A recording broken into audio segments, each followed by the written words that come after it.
So session 3 of living the Christian life or the resurrection life in our community. And today we look at another image that's there in Matthew 5 in verses 14 to 16. You are the light of the world. A city on a hill cannot be hidden. Neither do people light a lamp and put it under a bowl.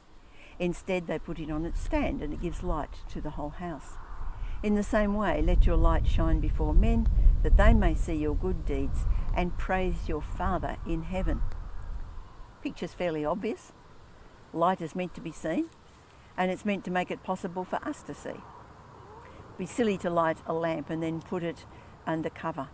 Defeats the whole purpose of lighting the lamp. Jesus says we are the light of the world. We are the light of the world because we carry his presence, and he is the true light of the world. Now this light is meant to shine brightly. It's meant to shine for everyone, not just shine inside our church building. The first picture that he gives us is of a city which is on a hill, and a hilltop city. His lights can be seen from all around. It's a picture of prominence, but the light shows up only when all around is dark. So in a world of darkness, we are called to be prominent like the lights of a hilltop city. We also need to think of what that would mean, that image of a hilltop city would mean to someone who's out there in the dark. They would see that here's a place they can find shelter, food, company, maybe a place to belong. The city doesn't move, but people are attracted to come to it because it looks like it will provide for their needs. And so we have to ask ourselves, do our lives attract people? They feel that they might find a place where their needs can be met in the life that we're living? The second story is one of a lamp, and you light the lamp so that everyone in the house can see what's going on and where they're going, what they're doing. Do our lives show how life can be lived? Do they show up the areas in other people's lives that are lived in darkness? Or do we prefer just to be like the world around us? We do what they do because we don't want to feel different, we don't want to face any ridicule. Paul, writing to Titus in chapter 2 verse 6, in everything set them an example by doing what is good. In your teaching show integrity, seriousness and soundness of speech that cannot be condemned, so that those who oppose you may be ashamed because they have nothing bad to say about you.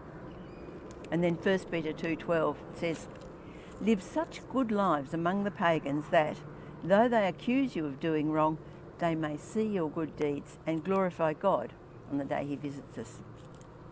Both these passages are really saying, don't worry about what others say about you or to you.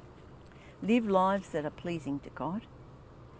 That's what's going to speak louder than anything else. People are watching us when they know we are Christian.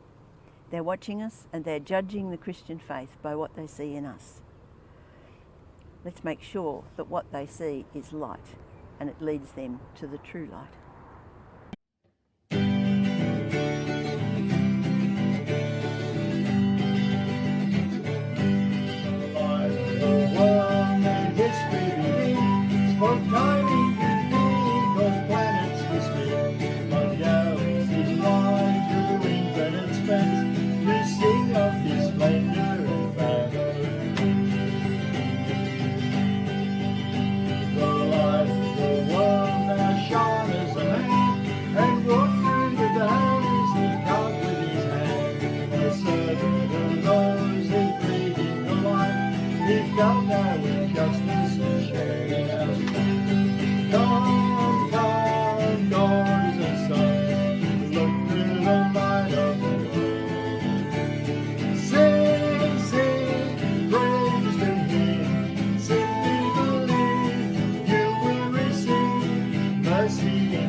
Come, daughters and sons, look to